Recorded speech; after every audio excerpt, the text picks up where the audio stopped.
दो चीजों पर फोकस करना चाहता हूं। वो दोनों चीजें अलग किस्म की हैं। एक तो यह है कि मोदी जी ने कभी अपनी हार स्वीकार नहीं की है। उनके टेम्परामेंट में पराजय स्वीकार करना नहीं है, मतलब चुनाव में भी नहीं है और राजनीति में भी नहीं है। मतलब जैसे अटल जी हार गए थे चुनाव, ग्वालियर में हार गए थे। इंदिरा जी हार गई थी, राहुल गांधी हार गए, बहुत सारे बड़े बड़े नेता लोग हारे, पर उन्होंने कभी उस चीज को हिंसा या लोकतंत्र के प्रति अनास्था में नहीं बदला। तो पराजय को स्वीकार करने के लिए लोकतंत्र में यकीन होना जरूरी है। और जैसा कि हम जानते हैं मोदी जी को, उनका यकीन बहुत सीमित है या नहीं है।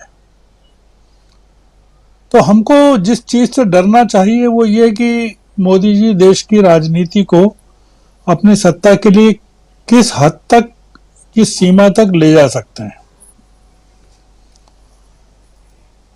उसमें यह भी शामिल है कि वो राहुल गांधी के प्रति किस तरह का व्यवहार करेंगे, क्योंकि राहुल गांधी को अब ज्यादा एग्रेसिव तरीके से वो पेश आ रहे हैं। आपने देखा होगा कि सूरत कोर्ट के फैसले के बाद से या भारत जोड़ो के बाद से, या अभी हम हाल की घटनाएं देखें तो पार्लियामेंट में और केरल में, और बल्कि पार्लियामेंट के बाहर उन्होंने जो प्रेस कॉन्फ्रेंस जो उन्होंने कही संक्षिप्त, उसमें एक तो मुद्दा यह है, जो बड़ा मुद्दा है कि देश की राजनीति इन 5 राज्यों के विधानसभा चुनाव के पहले या उसके तत्काल बाद किस दिशा में मोदी जी ले जाएंगे, मतलब लोकसभा चुनाव तक या विधानसभा चुनाव और लोकसभा चुनाव के बीच में वो क्या कर सकते हैं, ये शीतकालीन सत्र में क्या कर सकते हैं, जो मेरे मन में एक चीज है।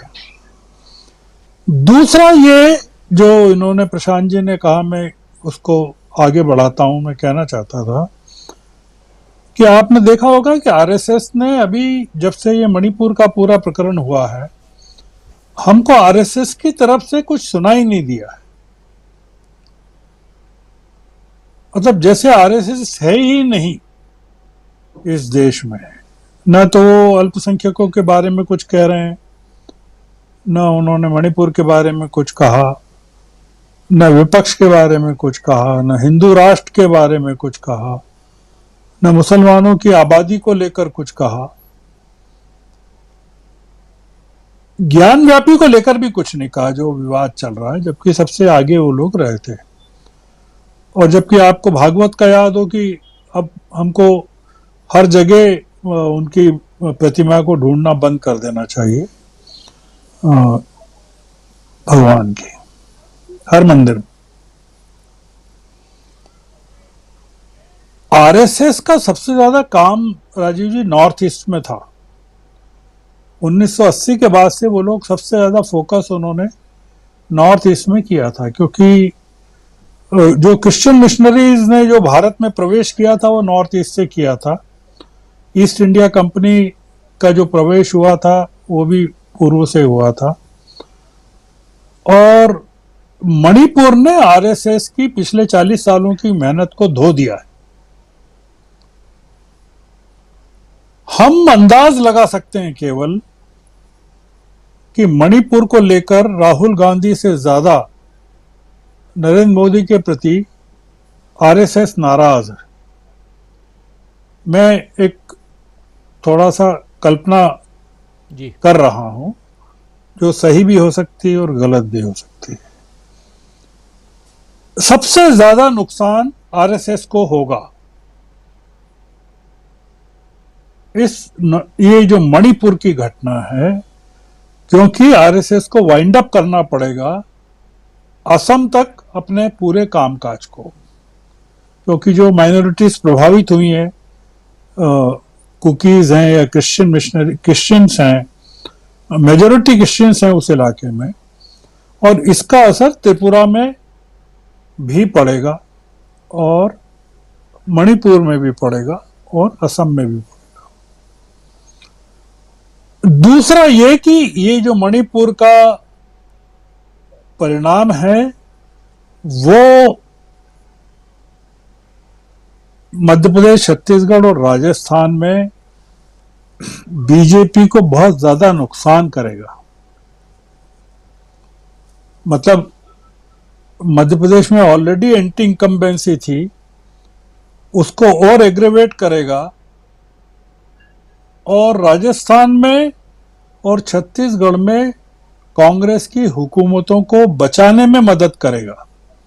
छत्तीसगढ़ को तो वैसे भी खतरा नहीं था, राजस्थान में आपने कहा ना गहलोत का जो कहा उन्होंने, वो सही कहा होगा, हालांकि उनको कहना नहीं चाहिए, पर कहा उन्होंने।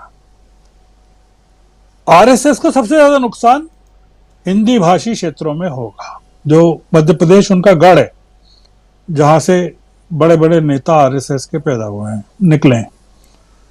और छत्तीसगढ़ भी मध्य प्रदेश का ही हिस्सा रहा है, और आपने देखा कि कई नेता बीजेपी के छोड़ गए हैं। नंद कुमार शाह एक है, कैलाश जोशी के बेटे दूसरे हैं, और तमाम कई लोग कांग्रेस में चले गए। दिक्कत यह है कि क्या आरएसएस ने तय कर लिया है कि मोदी जी के नेतृत्व में अगर भाजपा सुरक्षित है या नहीं, इसका कोई निर्णय उन्होंने ले लिया है। क्योंकि जो हो रहा है वो आरएसएस को ही नुकसान नहीं हो रहा है, बीजेपी को भी हो रहा है। तो अगर ये राज्यों में हारते हैं, क्योंकि मोदी जी का पूरा फोकस लोकसभा है और आरएसएस और बीजेपी का जो पार्टी का फोकस है वो राज्य है, तो जो कॉन्ट्राडिक्शन है वो बहुत बड़ा ये है कि मोदी जी पूरा का पूरा फोकस लोकसभा में लौटने के लिए कर रहे हैं, वो राज्यसभा को उन्होंने स्थानीय नेतृत्व के हवाले छोड़ दिया है। हालांकि वो सागर गए, वहां उन्होंने रविदास जी के मंदिर की बात की, उसमें 100 करोड़ रुपए खर्च होने वाले हैं, 100 करोड़ से ज्यादा खर्च होने वाले हैं जी। 1.5 साल में बनना है उसको। 1.5 साल में इसलिए बनना है कि चुनाव के पहले वो बन जाए, 2024 के चुनाव के पहले, ऐसा उम्मीद है। क्योंकि विधानसभा के चुनाव के पहले तो बनेगा नहीं, विधानसभा के चुनाव तो अभी 5 महीने बाद ही है, और 2024 के चुनाव अगर हैं मार्च अप्रैल में, तो भी 1.5 साल के बाद के पहले हो जाएंगे। तो किस हिसाब से कह रहे हैं, उन्होंने ये कहा 1.5 साल बाद फिर आऊंगा, का मतलब ये कि वो कॉन्फिडेंट हैं कि 1.5 साल बाद प्रधानमंत्री के रूप में फिर से वो आएंगे सागर में मंदिर का उद्घाटन करने।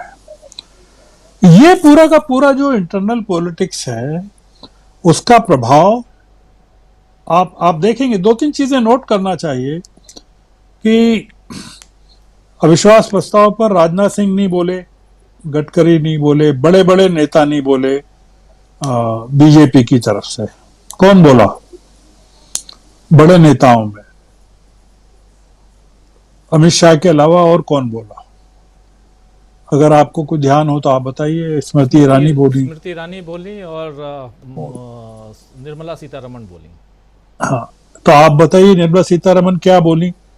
पूरे समय उनका फोकस तमिलनाडु था, तमिल में बोलती रही, तमिलनाडु को एड्रेस करती रही।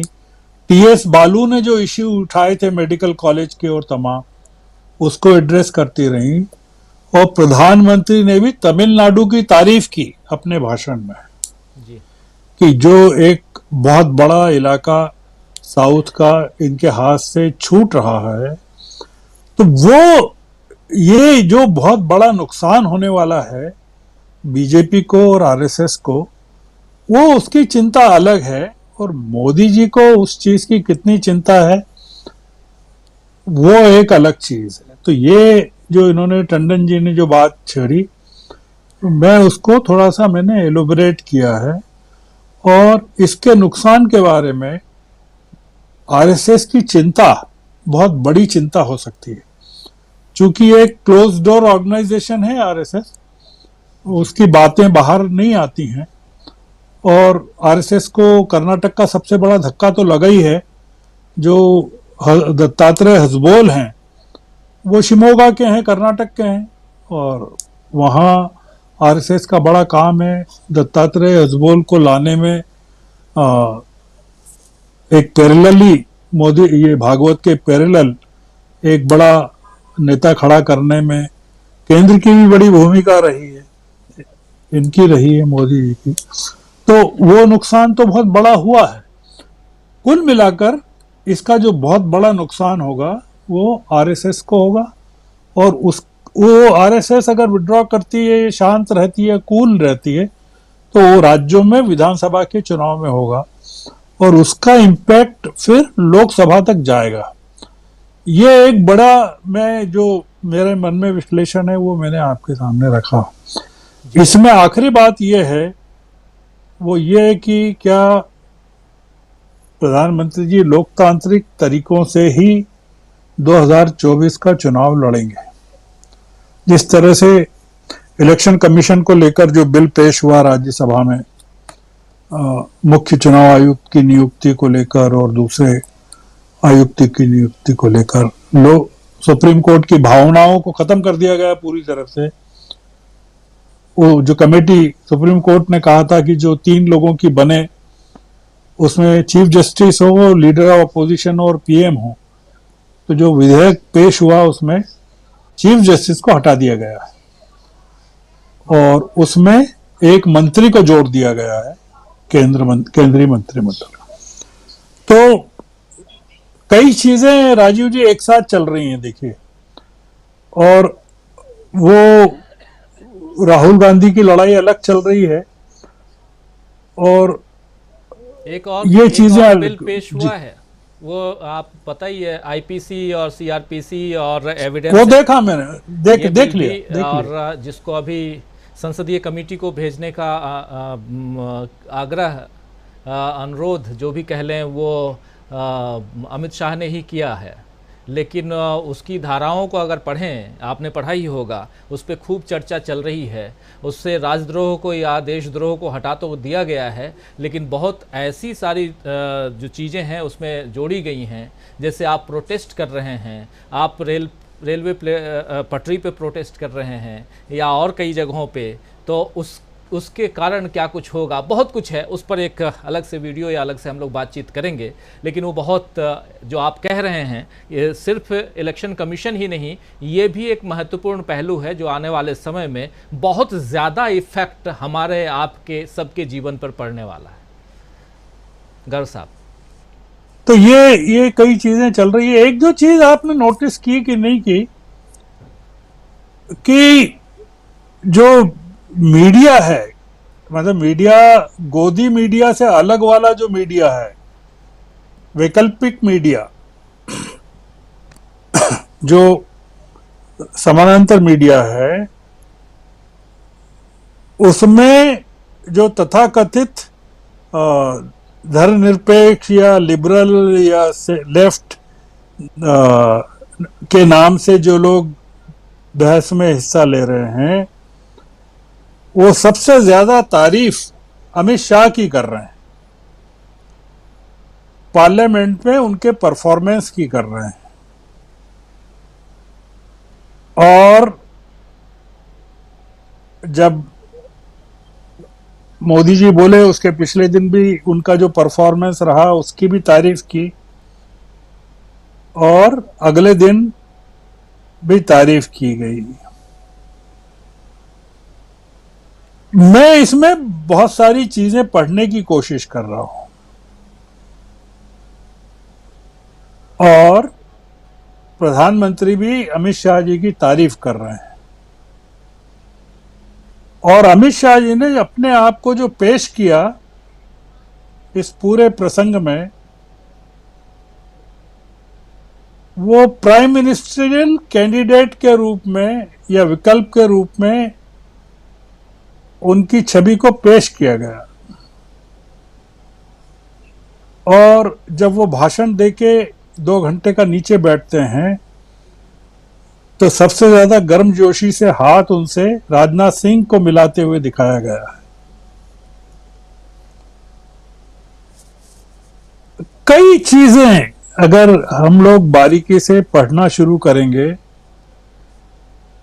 तो हमको कई चीजें नजर आएंगी कि लोकसभा में अविश्वास प्रस्ताव पर बहस हो हल्ले का फायदा उठाकर राज्यसभा में क्या क्या किया गया, किस तरह के बिल पेश किए गए, कैसे सस्पेंशंस किए गए, जो बोलने वाले लोग हैं उनको निशाने पर लिया गया, राघव चड्ढा को लिया गया और संजय सिंह को लिया गया। एक स्ट्रेटेजी के तहत मुझे लगता है कि पार्लियामेंट्री डेमोक्रेसी को या पार्लियामेंट्री सिस्टम को अंडरमाइन करने की एक कोशिश चल रही है और एक वैकल्पिक व्यवस्था या वैकल्पिक नेतृत्व को खड़ा किया जा रहा है और हमारे यहाँ के पूरे सिस्टम को बदलने की कोशिश की जा रही है। तो वो 2024 का नतीजा जो है वो तो बदल ही देगा, पर उसके पहले क्या क्या हो सकता है वो अगर बहस में नहीं आएगा। मेरा आपको एक सुझाव है राजीव जी। जी जी प्लीज। कि मतलब आप देखिए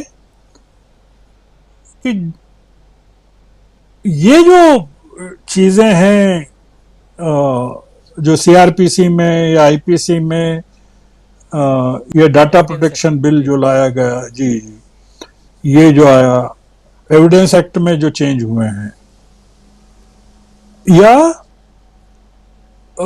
इलेक्शन कमीशन के कंपोजिशन को लेकर जो हुआ है, इन तमाम चीजों को या हमको क्या क्या डर लग रहा है कि इन चीजों से जो बिल पेश हुए हैं उनके क्या इम्प्लीकेशंस हैं पार्लियामेंट्री डेमोक्रेसी पर, उसको डिबेट में लाना चाहिए लोगों को एजुकेट करने के लिए। वो अगर नहीं लाएंगे तो ये लोग क्या चाहते हैं, ये लोग ये चाहते हैं कि हम लोग राहुल गांधी में अटके रहें। ये हमको राहुल गांधी में अटकाना चाहते हैं और उस बहाने ये अपने तमाम जो इस तरह की चीजें हैं जो देश को पता चलना चाहिए जी, वो बहस में नहीं आती हैं। जैसे उदाहरण के लिए आप बताइए मुझे कि एक आदमी, एक पुलिस का जवान जिसको रेलवे प्रोटेक्शन फोर्स में यात्रियों की सुरक्षा के लिए रखा गया है, वो धार्मिक विद्वेष के आधार पर लोगों को 8 बोगियों में घुसकर चुन चुनकर मार देता है जी। और क्या कहता है, भाषण क्या देता है एक लाश के पास खड़े होकर। हम मणिपुर पर तो चर्चा करना चाहते हैं पर मणिपुर को उस आदमी से नहीं जोड़ना चाहते, या ट्रेन की घटना से नहीं जोड़ना चाहते कि आज सुरक्षा बलों में आरपी जो असम राइफल्स हैं और वहां की पुलिस में झगड़ा क्या है मणिपुर की, वो यही तो झगड़ा है कि मणिपुर की पुलिस को इतना ज्यादा पॉलिटिसाइज कर दिया, इतना ज्यादा सांप्रदायिक कर दिया गया है कि वो असम राइफल्स के जवानों से पूछते हैं कि आप कुकी हो कि मैती। बिल्कुल। और जो बात राहुल गांधी ने कही कि मेरा जो प्रोटोकॉल था सिक्योरिटी का, तो मैती इलाके में मैं गया तो मुझसे कहा आपके पास कोई कुकी तो नहीं है सिक्योरिटी में, अगर होगा तो हम उसको मार डालेंगे। और जब वो मैती इलाके में जाते हैं तो कुकी के बारे में कहते हैं, और कुकी इलाके में जाते हैं तो मैती के बारे में कहते हैं। ये जो डिवीजन है हमारी बहस में क्यों नहीं आ रहा है नागरिकों के स्तर पर जी कि अगर हमारे इलाकों की पुलिस में भी अगर ये चीज फैल गई और रेलवे प्रोटेक्शन फोर्स में सेना जो साथ में चल रहा है आदमी उस पर हमारे भरोसे खत्म हो गए और उसके लिए हम किसी की जिम्मेदारी नहीं तय करेंगे कि ये जो पॉलिटिशियंस हैं ये जो सत्ता है ये जो पॉलिटिक्स है वो इस दिशा में चीजों को ले जा रही है। वो राहुल गांधी क्यों कह रहे हैं कि आर्मी को सौंप दीजिए और क्यों नहीं मान रहे हैं ये लोग? वो राहुल गांधी यही कह रहे हैं ना कि आर्मी को क्यों नहीं सौंपते, वो 2 दिन में ठीक कर देंगे। क्योंकि हमारी आर्मी जो है सबसे श्रेष्ठ आर्मी है दुनिया की जी वो उसने अपने आप को हिंदू मुस्लिम सिख ईसाई नहीं होने दिया। तो ये जो मैंने सुझाव दिया हूं कि सप्ताह में 1 दिन 2 दिन आपको ऐसे डिबेट्स के इश्यूज भी डालना चाहिए कि लोगों को पता चले कि और उसको आप राहुल गांधी की यात्रा से या मणिपुर से कनेक्ट कर सकते हैं कि इन सब के आपस में रिलेशंस हैं, रिलेशनशिप है। सिर्फ चुनाव ही बहुत अलग चीज नहीं है। मतलब जी तो जी बिल्कुल सही कह रहे हैं गर साहब। और ये ज़रूरत भी है कि देश की जनता जो है वो समझे जाने कि क्या कुछ चल रहा है। विधेयक की बात हो रही थी, 22 विधेयक जो हैं